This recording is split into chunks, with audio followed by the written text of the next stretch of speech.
আমার বয়স যখন 14 বছর তখনই জীবনের প্রথম একটা মেয়েকে দেখার পর থেকে বিয়ে করার শখ জাগে। একই গ্রামের একই স্কুলের 2 বছরের জুনিয়র একটা মেয়েটাকে দেখে আমার অসম্ভব ভালো লেগে যায়। গায়ের রং ফর্সা, কোকড়া চুল, খারানা, গোলাপি ঠোঁট, শুধুমাত্র সামনের একটি দাঁত উঁচু। তবে মেয়েটাকে আমার কাছে অসাধারণ লাগে, কেন জানি অদ্ভুত রকমের সুন্দর লাগে। আমার সেই পছন্দের কথা আমার প্রিয় বন্ধু মেহেদিকে ছাড়া আর কাউকে জানালাম না। তারপর মেহেদির কথা মতো একটা চিরকুট লিখে মেয়েটার ইসলাম শিক্ষা বইয়ের ভিতর রেখে দিয়ে আসলাম। সেটা আমার জীবনের প্রথম লেখা চিঠি ছিল। চিঠিতে লেখা ছিল, আমি একটা পাপ করে ফেলেছি, তোমাকে ভালোবেসে ফেলেছি, এই পাপ কাটাতে হলে তোমাকে বিয়ে করতে হবে। মেয়েটি চিঠিটা পেয়েছিল 3 দিন পর, কারণ সে ওই 3 দিন ইসলাম শিক্ষা বই খুলেই দেখেনি। এদিকে 3 দিন হয়ে গেল, 3 দিনেও কোনো উত্তর না আসাতে আমি আর আমার বন্ধু মেহেদি অস্থির হয়ে বসে আছি। সে যাই হোক, যেদিন সে চিঠিটি হাতে পেয়েছিল সেদিন সে চোখ লাল করে স্কুলে আসলো। সম্ভবত এটাই তার জীবনের প্রথম চিঠি ছিল, তাই চিঠিটা পাওয়ার পর রাত জেগে কান্না করার কারণে তার চোখ দুটো লাল হয়ে গিয়েছিল। সেদিন ওর সাথে আমার সামনাসামনি দেখা হয় টিফিন পিরিয়ডে। সে তার এক বান্ধবীকে দিয়ে খবর পাঠিয়ে দেয় যে স্কুলের পিছনে সে আমার সাথে দেখা করতে চায়। আমিও রাজি হয়ে যাই,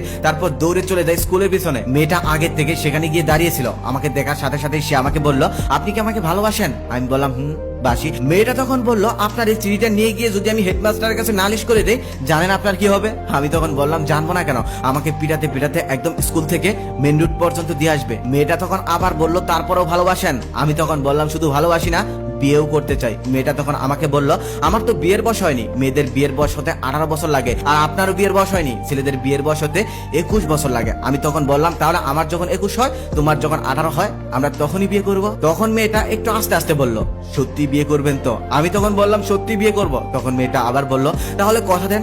আমি তখন বললাম, কথাও দিলাম। আমি কথা দেওয়ার সাথে সাথেই মেয়েটা কান্না করে দিল। কেন কান্না করে দিল বুঝতে পারলাম না। তারপর মেয়েটা কান্না করতে করতে ক্লাসরুমে চলে গেল। তখন থেকে আরো অন্যরকম একটা অদ্ভুত ফিলিংস এর জন্ম হলো আমার মনে।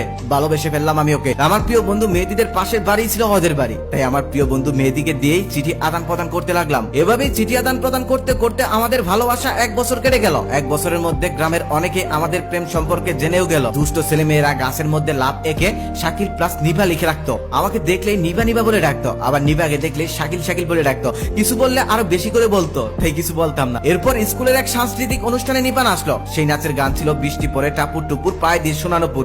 সেদিন নাচটা দেখার পর আমার মনে হয়েছিল সত্যি সত্যি নিভাকে আমি একজোড়া সোনার নুপুর কিনে দেবো, আর সেগুলো পরেই সে নাচবে। তখন থেকে আমি আব্বার পকেট থেকে টাকা চুরি করতে লাগলাম নিপার জন্য সোনার নুপুর কিনে দেবো বলে। সময় যেতে লাগলো, টাকার পরিমাণও বাড়তে লাগলো, তবে সোনার নুপুর কিনে দেওয়ার মতো টাকা এখনো জোগাড় হলো না। এদিকে নিপা আমার জন্য একটি সবুজ রুমালে ফুলের আলপনা একে লিখে ফেললো, ভুলো না আমায়। তারপর সেই রুমালটা আর একটা ইটকাট ওর থেকে পেয়ে আমার সেদিন কিশোর বয়সে অবুঝ মনে চোখে জল এসেছিল। কিন্তু আমাদের এই অশ্রু জলের মধুর ভালোবাসা দীর্ঘস্থায়ী হলো না। নিপার জন্য সোনার নুপুর কিনে দেওয়ার আগে আমাকে মানচিত্রের অপর পাশে অন্য একটি শহরে নিয়ে গেল আমার বাবা। সেখানে গিয়ে নতুন একটি স্কুলে ভর্তি করিয়ে দিল। শহরের নতুন সেই স্কুলে নতুন নতুন বন্ধু বান্ধবী পেয়ে ভুলে গেলাম নিপাকে, ভুলে গেলাম আমার সেই গ্রামের স্কুলের সমস্ত বন্ধু বান্ধবকে। কারণ তখন মোবাইলের ব্যবহার তেমন একটা না থাকায় আর কখনোই কারোর সাথে যোগাযোগ হয়ে ওঠেনি আমার, আর কখনোই যোগাযোগ হলো না নিপার সাথে। এভাবে দেখতে দেখতে দীর্ঘ 9 বছর কেটে গেল। এখন আমি অনেকটা বড় হয়ে গেছি।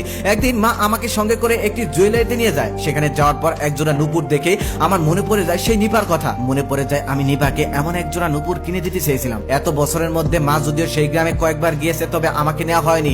মাকে নিপার কথা জিজ্ঞেস করেছি, তবে মা চিনতেই পারেনি। অনেক ঝামেলা করে খোঁজ নিয়ে জানতে পারি যে এতদিনে নিপার বিয়ে হয়ে গেছে। বিয়ে হয়ে গেছে আরো 5 বছর আগে। নিপার এখন 2টি সন্তানও আছে। এদিকে আমারও কিছুদিন যাবত 4 নম্বরের রিলেশনশিপটা ব্রেকআপ হয়ে গেছে। পড়াশোনা চাকরিতে সাকসেসফুল হলেও ব্যক্তিগত জীবনের প্রতি আমার এক ধরনের অনীহা জন্ম নিয়েছে। তারপর আমি বাবা মাকে অনেক বুঝিয়ে শুনিয়ে গ্রামের বাড়ি ঘুরতে যাওয়ার সিদ্ধান্ত নিয়ে নেই। তবে সেই গ্রামে যাওয়ার পর নিভাকে খুঁজতে আমার তেমন একটা কষ্ট করতে হয়নি, কারণ আমার সেই প্রিয় বন্ধু মেহেদি সেই নিপাকে বিয়ে করেছে। নিপার বিয়ে হয়েছে এটা শুনে আমি যতটা কষ্ট পেয়েছি তার চেয়ে বেশি কষ্ট পেয়েছি এটা শোনার পর, যখন শুনেছি আমার সেই প্রিয় বন্ধু মেহেদি নিপাকে বিয়ে করেছে। কেন কষ্ট পাচ্ছি, কিসের জন্য কষ্ট পাচ্ছি এটা আমি বুঝতে পারিনি, তবে আমার সেদিন ভীষণ কষ্ট হয়েছিল। আমি গ্রামে আসি এটা শুনে তারা দুজনেই ভীষণ খুশি হয়। তারপর তাদের অনুরোধে আমি তাদের বাড়িতে বেড়াতে যাই। দেখা হওয়ার পর তাদের দুজনের সাথে আমি এমন আচরণ করি যেন ছোটবেলার কিছু আমার মনে নেই, আমি যেন কিছুই জানি না। এই 9 বছরে নিপা আরো অনেক সুন্দরী হয়েছে। মেহেদিও এখন গ্রামের একজন সুদর্শন যুবক। টাকা পয়সার দিক দিয়ে তাদের তেমন একটা না থাকলেও দেখে মনে হচ্ছে তাদের ছোট্ট ঘরে ভালোবাসার অভাব নেই। তাদের এই ভালোবাসা দেখে আমার ভিতরে ভিতরে কেন যেন হিংসা কাজ করছে। হঠাৎ আমার মনে হলো সেদিন যদি আমার নিপাকে ছেড়ে যেতে না হতো, তাহলে হয়তো মেহেদির জায়গায় আমি থাকতাম। আমারও হয়তো এমন সুন্দর একটা সংসার থাকতো, যেই সংসারে আমি আর নিপা সুখে শান্তিতে বসবাস করতাম। আমি তাদের দুটো ছোট্ট ছোট্ট ছেলে মেয়েদের দিকে অবাক দৃষ্টিতে তাকিয়েছিলাম। গ্রামের এত সুন্দর বাড়িতে উঠোনে তাদের দুটি বাচ্চা কি সুন্দর খেলাধুলা করছিল। নিপা আমাকে দেখার পর প্রথম কিছুক্ষণ অবাক দৃষ্টিতে তাকিয়ে থাকলেও পরে অবশ্য স্বাভাবিক ব্যবহারই করেছে। রাতে খাওয়া দাওয়া শেষ করার পরে গ্রাম ছেড়ে আমি শহরের উদ্দেশ্যে রওনা দেই। ওরা অবশ্য আমাকে থাকার জন্য অনেক বায়না ধরেছিল, তবে আমি থাকিনি। কেমন যেন ভিতরে একটা চাপা কষ্ট আমাকে ওখানে থাকতে দেয়নি। সেদিন হারিকেন হাতে মেহেদি ও নিপা আমাকে গঞ্জের অনেকটা পথ এগিয়ে দেয়। সেদিন আমার ভীষণ কষ্ট হচ্ছিল, কারণ আমি আমার প্রথম ভালোবাসাকে ধরে রাখতে পারিনি। সেই অনুশোচনা আমাকে সেদিন সারাটা পথ যন্ত্রণা দেয়। সব থেকে বেশি কষ্ট পেয়েছিলাম নিপার পায়ে একজোড়া নুপুর দেখেছিলাম। আমি যে নিপাকে নুপুর কিনে দিতে চেয়েছিলাম সেটা মেহেদি ছাড়া আর কেউ জানতো না। মেহেদি ওকে সোনার নুপুর কিনে না দিলেও ওকে একজোড়া রূপার নুপুর কিনে দিয়েছে। তবে আমি পারিনি, আর কখনো পারবো না। সেই অধিকার আর আমার নেই। গল্পটা ইনবক্স থেকে নেওয়া একজনের জীবনের সত্য ঘটনা অবলম্বনে লেখা। সুন্দরভাবে বোঝানোর জন্য গল্পের চরিত্রে এতক্ষণ আমি ডুবেছিলাম। সত্যি বলতে স্কুল লাইফের সেই প্রথম অনুভূতি জীবনে কখনোই ভোলা যাবে না। ভালোবাসা অনেক আসবে, অনেক যাবে, তবে অনুভবে রয়ে যাবে সে একজনই। জীবনের শেষ প্রান্তে গিয়েও হয়তো এটাই মনে হবে, ইস, সেই মেয়েটাকে যদি আপন করে পেতাম, তাহলে হয়তো আমার জীবনে কোনো দুঃখই থাকতো না। মৃত্যুর আগ পর্যন্ত একটা আফসোস রয়ে যাবে, ইস, তাকে আমার পাওয়া হয়নি। আর এই আফসোসটাই দিয়ে যাবে সারা জীবন যন্ত্রণা।